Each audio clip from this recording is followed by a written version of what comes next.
Hello everybody, hope you're all doing well. My name is Steven and this is the Storytime channel. Just a quick reminder that I do a giveaway every single week, so if you're interested, I'll tell you how to enter later on in the video. But today we have some malicious compliance stories, and our first story of the day is by mougatu. Want the secret to my rapid weight loss? Gonna preface this with the fact that I have anorexia, so read at your discretion if it can be potentially upsetting. One day, as I was hanging around in my school's biology labs talking to professors, my academic advisor walked in. I had just started treatment because I lost upwards of 20 pounds in 2 months and needed to get back on the wagon to stay in school. Since my advisor had walked in on the conversation, I was hoping to segue into bringing her aside to talk about extensions.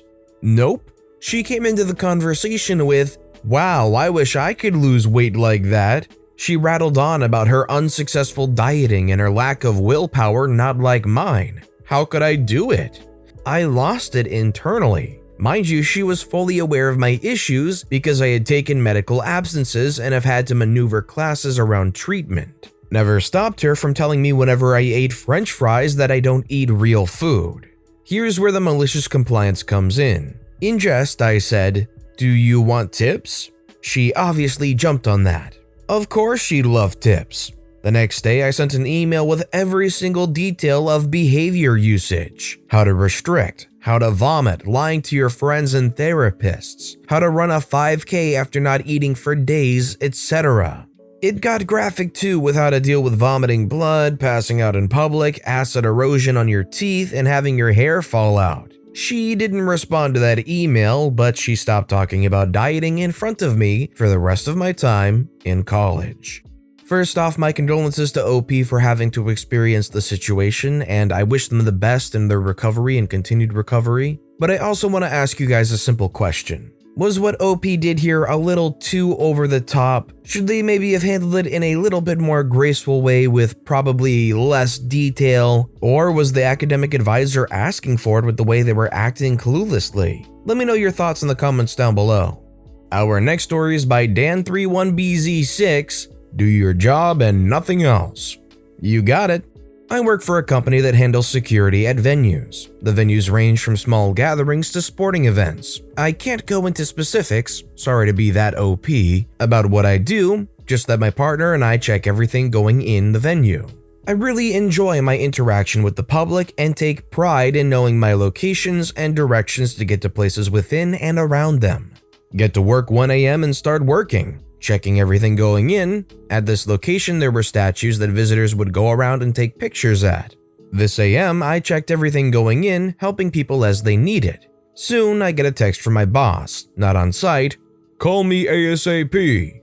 Okay, finished my current check and gave him a call.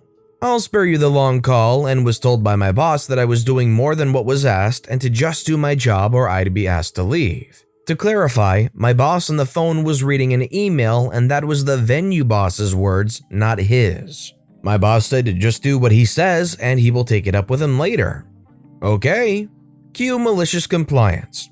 Now venue boss is hovering around me, watching. This is also the time people start to show up for the event. I have a badge that identifies me as a worker there. "Sir, how do I get to the bathroom?" "I'm sorry, sir. You will have to ask venue boss." Points to him. "You work here, don't you?" "Yes, sir." "Can't you help?" "I'm sorry. I have to just do the security thing." Partner and I walk away. This went on for the entire venue. 4 hours of me directing any question to him and only him. So much so that another venue assistant boss came over, laughing. He knew what I was doing and apologized to me on his behalf. Couldn't do it himself. He was busy. I kept it up the next 2 work days. I feel like as a boss, if somebody is doing extra work and not falling behind on any of their actual duties, it's not really a thing you should be complaining about, right? It's like only just an added perk, right? I don't really see what this venue boss was seeing. Our next story is by Azurko. My numbers aren't good enough for you? Okay then. Some light malicious compliance for everyone today. Many moons ago, I worked at a well-known and hated video game company where employees were required to get reservations and subscriptions on top of regular sales.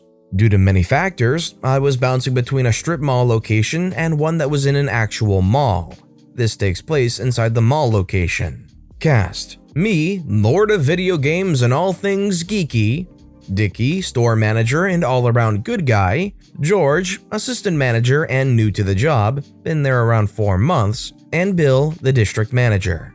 I had been at the mall store for roughly 2 weeks when biannual inventory was scheduled. After the store had closed, the 4 of us began working counting everything. Everything went smoothly, and around midnight we were done, so I started to clock out to go home. Had to open the strip mall location at 9 a.m. George had decided he was going to take that opportunity to impress Bill by telling me that he had been reviewing the numbers and that my sub/reservation ratio was unacceptable. I turned from the door, looked at Dickie, then to George and muttered, "Okay, George, have a good night." The next day, I arrived at 5 p.m. to the mall and Dickie had posted a contest. Whomever got the most subscriptions/reservations in the following week would win a new PS2. Said it was many moons ago. George, being the great guy he was, told me that I'd have to seriously bust out if I had any hope to even come close to his numbers. "Okay, George," was my only response and my cue for malicious compliance. Over the course of the next week, I went gangbusters on pretty much every customer. Like that series, the sequel comes out in 2 months with a pre-order bonus. Spending $100 on used games? This subscription will save you 10%, making it basically free today. Finally, Monday rolls around and we have a store meeting after closing. George was standing next to Dickie looking very smug, assuming he'd win the system. Dickie began by saying we had a record-breaking week for subscriptions/reservations across the district and started saying everyone's numbers out loud. Everyone else had between 10 to 15 combined, and Dickie announced George's total of 30. The staff gave him a round of applause, thinking he'd won the system. The look on his face when Dickie announced my numbers will always be a treasured memory for me. And now for the winner's numbers. At 50 subs and 49 reservations, the winner of the PS2 is OP. At this point, George needed a crane lift to get his jaw off the floor. Everyone applauded again and the meeting broke up. Dickie and George came over to me and George began saying I cheated somehow and that there was no way I could have gotten that many. Before Dickie could say anything, I pulled a sheet of paper out of my back pocket and handed it to Dickie. You would have thought I handed him the best joke in the world with how hard he was laughing. George demanded to know why he was laughing so hard, so Dickie handed him the paper as I began to explain. This is the printout from the other location I work at, showing my 60 subs and 55 reservations over there. In total, I've worked open to close 7 days this week between both stores. Dickie, do I get the system tonight or should I swing back and pick it up another day? I ended up winning a lunch with Dickie and Bill on top of the system to discuss becoming a manager in the near future. I love that system and smile each time I pop in Fatal Frame for a quick round of scares. Don't recklessly motivate a very good salesman. That said, at the time winning a brand new PS2, that was a great prize. The PS2 is and was and will forever be a top tier console. This next story is by Mougatu. I need a letter to poop. I worked at a call center and was told my time in the bathroom was a bit high. You were allowed 7 minutes a day and I had about 10 minutes a day while on company time. I had started new medication and a side effect was going to the bathroom. I was pulled into an HR meeting saying I need a letter to continue to use the bathroom, otherwise I would be written up for excessive use. I said company policy states if they request a letter, they pay for it, but I was told in the meeting that no, they would not pay for it. Gave me BS about since they're doing me a favor, I have to pay for it. It's $20, so I paid, however this gave me free reign of usage. So now I slowly upped my time in the bathroom. My friend in reporting was shocked of the amount of time I spent in the bathroom. If they only would have paid for the letter, they could have been avoided. So now, I was paid to poop and they couldn't do poop about it. Honestly, like 10 minutes a day, I don't think that's excessive, is it? Especially if HR pulled them aside and OP were to say that they started a new medication and that's why they're spending 3 more minutes a day total in the bathroom. It should be something that should just be able to be overlooked. It shouldn't be, oh, well, you need a special letter because you have a medical condition that makes you spend 3 more minutes a day in the bathroom. But I guess it is how it is. This next story is by JuanTooFree. Feet on Facebook. A couple of years ago, my wife's mostly suburban granola mom's Facebook friends were involved in a trend posting 7 black and white photos, 7 days, no explanation. It all started feeling pretentious after a while, so being the malicious compliance jerk I am, I posted 7 black and white pics of my foot. Whenever someone would comment, "Ew, gross, why," etc., I'd reply with the prompt, 7 black and white photos, 7 days, no explanations. Some people are really bothered by feet. There's definitely a good subset of people that absolutely hate seeing feet. But now that I think about it, there's a subset of people that really like… Okay, never mind. Moving on. This next story is by Buttercup23NZ. You want me up, dear children? You got it. Every school morning, I get up and get my children sorted for school, as is standard. But on Saturday, I sleep in while my children watch TV. They are old enough to do this unsupervised, and I'm normally awake and reading in bed. And after about an hour, they start coming in and asking for me to get up. So this morning, I get up. I'm shattered after a busy week, and my kids know that, but ask nonetheless. I drag myself out of bed, walk to the living room, and turn off the TV. See, my kids don't actually want me, their mother, when they get me up on Saturday mornings. They just want the password for the laptop so they can watch something on Disney Plus when the shows on TV get boring. But today, they got me.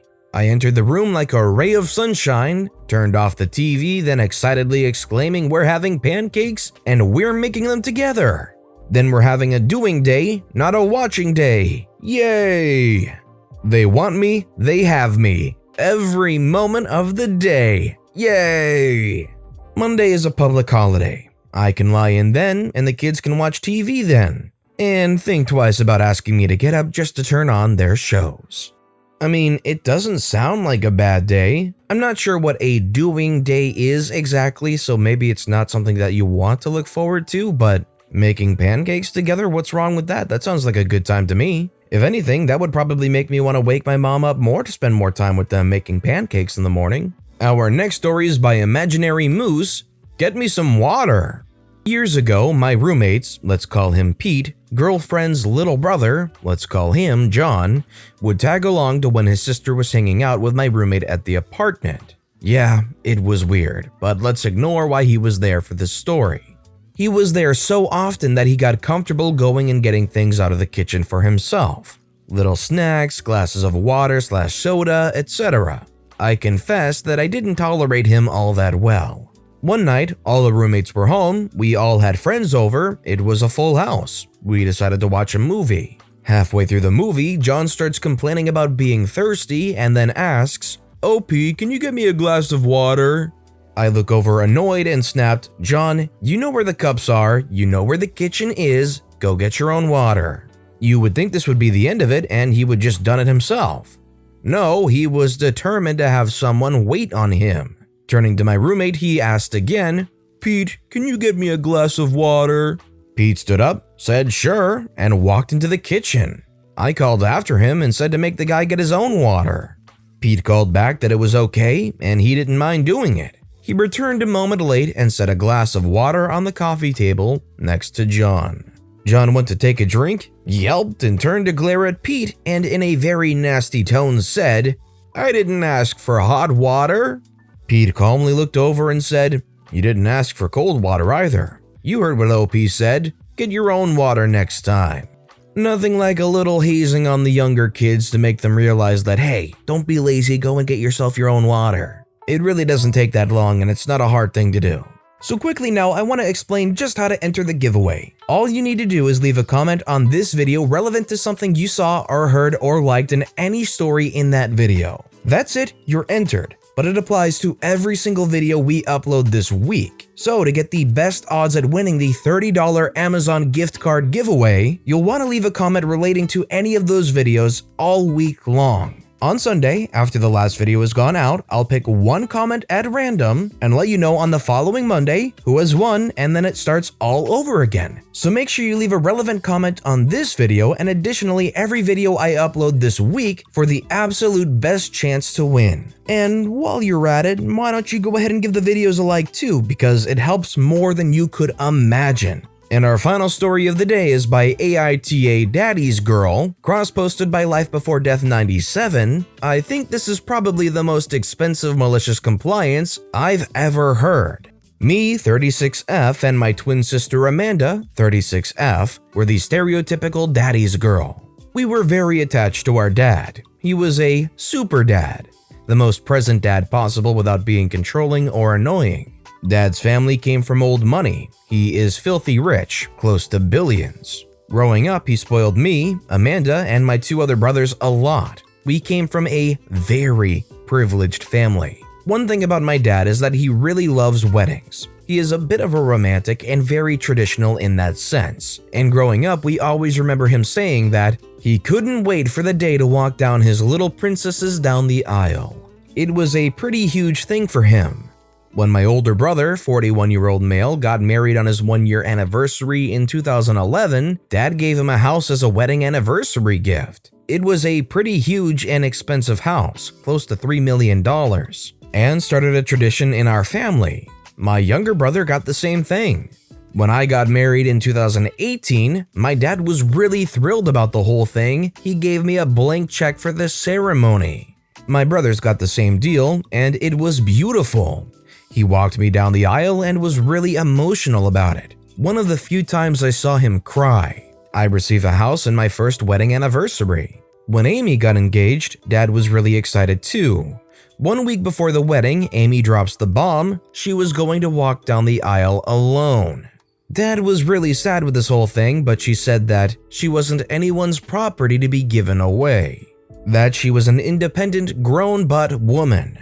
True, she is more independent than I will ever be, saying that this is a misogynistic tradition that she wouldn't want to participate in. Despite Dad begging her, she didn't kneel. Dad paid for the whole wedding. She offered him the traditional father-daughter dance, but he refused. His logic was that if you don't want me to act like your father in a traditional way, I won't. Skip to 1 year after the wedding, Dad didn't give Amy anything. When she confronted him about it, he gave her a receipt for a donation of $3 million to the National Women's Law Center. Amy is a lawyer. In her name. She tried to argue but couldn't really say anything. When my and my other brother's kids were born, Dad started a college fund for each one of them. It's supposed to achieve $2 million when they reach 18. Last week, Amy discovered about the funds and asked Dad about it. She has 3 kids, 7 female, 5 female, 2 female. Apparently, Dad has been giving the money that was supposed to go to her daughters to the National Women's Law Center to help other independent grown-butt women like her. Amy is furious at our dad, and they currently are not speaking right now. She asked us, me and our other brothers, to share our kids' college fund with her kids because Dad is a mean runt and is punishing her kids.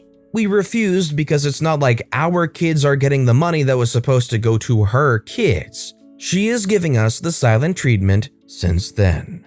Well, this actually gave me an excuse to read a Am I the A-hole here story. And this is definitely a very good one to give your opinions on, so let me know in the comments down below who you think is in the wrong here, or are they both in the wrong? I think it's absolutely great that the sisters stood for what they believed in. That said, I'm sure the dad all their lives have spoiled them, and I don't think the dad was ever trying to put them down or disrespect their independence. They just really love the idea of walking their daughters down the aisle. They wanted to have a few key experiences in their life with their children. So I really see points from both sides, but in the end, it is the dad's money. I'm sure he did raise her spoiled very well. She's not actually entitled to him spending anything on her or her kids specifically, and is still spending millions of dollars supporting a cause that lies directly in line with her interests. I'd really love to hear your guys' takes on this. Let me know in the comments down below.